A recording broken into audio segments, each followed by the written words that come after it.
What if I told you that the chocolate bar sitting in your kitchen right now wasn't created to make you happy? It was created to save your great-great-grandfather from drinking himself to death. 1824, Birmingham, England. A 22-year-old Quaker named John Cadbury opens a tiny shop. He's not selling chocolate because it tastes good. He's selling it because his country is dying and nobody seems to care. England in the 1820s was drowning, not in water, in alcohol. Working-class families drank from dawn until they collapsed at night. Gin was cheaper than bread. Children grew up watching their parents destroy themselves one bottle at a time. Crime exploded. Poverty swallowed entire neighborhoods. And the Quaker community, John's religious group, watched in horror. The Quakers believed in something radical for that era, that every human life had value, and addiction was destroying that value faster than war or disease. They didn't just pray about it, they decided to fight it. With chocolate. Here's what you need to understand. In 1824, chocolate wasn't a candy bar. It was a thick, bitter drink mixed with hot water or milk. An energy drink. A coffee alternative. And most importantly, it gave you a buzz without destroying your liver, your family, or your future. John Cadbury believed that if he could make chocolate affordable and available, people would choose it over alcohol. Not because he forced them, because it was better. So he opened his shop. Tea, coffee, hot chocolate, healthy alternatives to the poison killing his country. And for a while, it worked. People loved it. But there was one massive problem. Chocolate cost a fortune. Only wealthy families could afford it. The working class, the people actually drowning in alcohol, couldn't buy it even if they wanted to. John's dream of replacing gin with chocolate? Impossible at these prices. So John did something bold. He built his own factory, cut out the middlemen, processed cocoa beans himself. And for the first time in British history, middle-class families could buy chocolate drinks without going bankrupt. But it still wasn't enough. Because chocolate in the 1800s tasted terrible. See, natural cocoa contains cocoa butter, a heavy fat that makes chocolate thick, greasy, and bitter. People tolerated it as medicine. But competing with the sweet, numbing escape of alcohol? No chance. By the 1840s, John had created 16 different chocolate flavors, trying to make it taste better.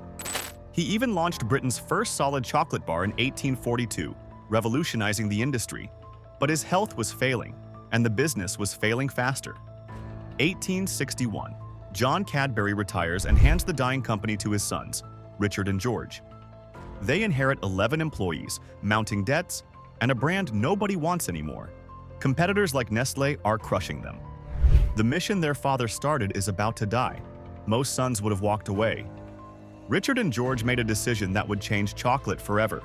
They realized their father had been wrong about one thing. People didn't want healthy chocolate. They wanted delicious chocolate. Health was a bonus. Taste was everything. So they went to war with cocoa butter itself. They invested in a Dutch invention called the hydraulic press. This machine squeezed cocoa beans under massive pressure, extracting the excess fat that made chocolate heavy and bitter. What remained? Lighter, smoother, creamier cocoa powder. The difference was night and day. Sales started climbing. The company stabilized. But Richard and George weren't satisfied with stable. They wanted to build something legendary. 1897. Richard Cadbury becomes obsessed with a new idea. What if you could blend milk and chocolate in perfect harmony? Not just add a little milk, make milk the star. Create something so creamy, so rich, so unlike anything else on the market that it would become irresistible.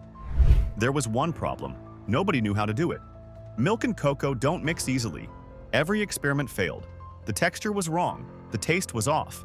The shelf life was a disaster. But they didn't stop. Year after year they experimented, failed, adjusted, failed again. And then, in 1905, they cracked it. Cadbury Dairy Milk, the world's first commercially successful milk chocolate bar. The tagline said it all. A glass and a half of full cream milk in every half pound. More milk than any chocolate had ever used. Creamier than anything on earth, it exploded. Within 9 years, dairy milk was Cadbury's best-selling product. By 1936, it controlled 60% of the entire UK milk chocolate market. John Cadbury's anti-alcohol crusade had accidentally created an empire. By 1930, Cadbury was the 24th largest manufacturing company in Britain. They'd made chocolate so affordable that 90% of British families could buy it. The dream had come true. And then the world went to war. 1914. World War I begins. Over 2,000 Cadbury employees join the British Army. The factories empty out. Cocoa imports stop. Sugar is rationed by the government. Chocolate production becomes nearly impossible. Most chocolate companies shut down and never reopened. Cadbury chose a different path. They couldn't abandon their workers fighting in trenches, so they created something new: milk chocolate for soldiers. High-energy bars packed with calories to keep troops alive in the freezing mud of France. But they didn't stop there. George Cadbury converted 2 company buildings into military hospitals. Female employees volunteered as nurses, caring for wounded soldiers.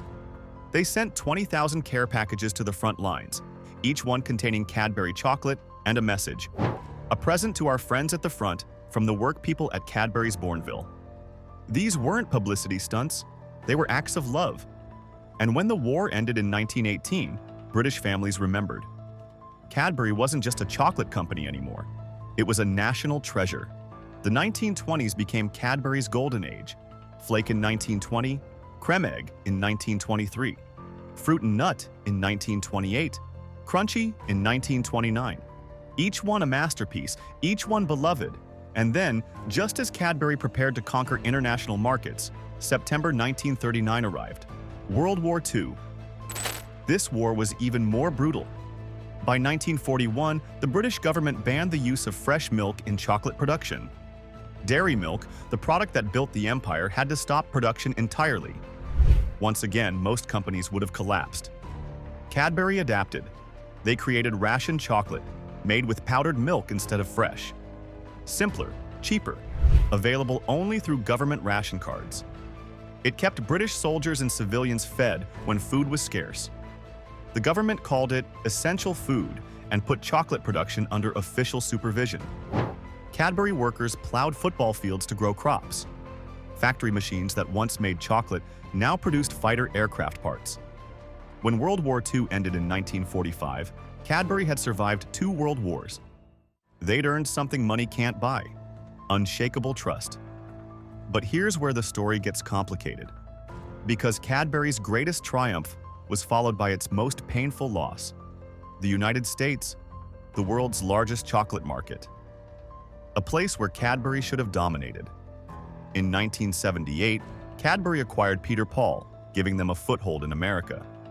For a decade, Cadbury chocolate was available coast to coast. Americans could taste the same dairy milk that British soldiers had carried through 2 wars. And then, in 1988, everything changed. Cadbury sold its entire U.S. confectionery operation to Hershey for $300 million. The deal included one devastating clause. Hershey got the rights to manufacture Cadbury products in America. Here's what that means. If you buy Cadbury chocolate in the United States today, it's not real Cadbury. It's Hershey's version of Cadbury, made with different recipes, different ingredients, different taste. American consumers noticed immediately. Complaints flooded in. This isn't Cadbury, this is cheap imitation. But it didn't matter. The contract was signed. Cadbury lost America forever. To this day, Americans can't legally buy authentic British Cadbury dairy milk. Import restrictions protect Hershey's monopoly. If you want real Cadbury, you have to leave the country. This is why chocolate lovers in Europe, Australia, and Asia are bewildered when Americans say Cadbury tastes waxy or weird. Because what Americans call Cadbury isn't Cadbury at all. It's one of the greatest branding tragedies in food history. The company that survived 2 world wars, invented milk chocolate, and fed soldiers through hell lost the biggest market on earth because of a business decision made in a boardroom. But Cadbury didn't disappear. They adapted. They focused on markets where they could control quality. Today, Cadbury operates in over 50 countries. The brand is worth $5.7 billion. It's owned by Mondelez International, which reported $31 billion in revenue in 2022. Dairy milk is still the best-selling chocolate bar in the United Kingdom. Cadbury still employs over 32,000 people globally. And in every country except the United States, when you bite into a Cadbury bar, You're tasting the same chocolate that was born from a mission to save lives. So what's the lesson here? What can we learn from 200 years of Cadbury's journey? First, mission matters more than money. John Cadbury wasn't trying to get rich. He was trying to save people from alcohol addiction. That moral foundation built a brand people trusted for 2 centuries. When you stand for something bigger than profit, people feel it. Second, quality is the only competitive advantage that lasts. When Cadbury was dying in 1861, Richard and George didn't cut costs. They invested in better technology to make better chocolate. Excellence compounds. Mediocrity fades. Always choose quality over shortcuts. Third, resilience isn't about avoiding crisis. It's about refusing to die during one. Cadbury faced bankruptcy twice: 2 world wars, ingredient shortages, and the loss of the American market. Each time, they adapted instead of quitting. That's not luck, that's character. Fourth, you can't control everything. Sometimes you make the wrong deal and lose a continent. Cadbury selling to Hershey seemed smart in 1988. It turned out to be a catastrophe.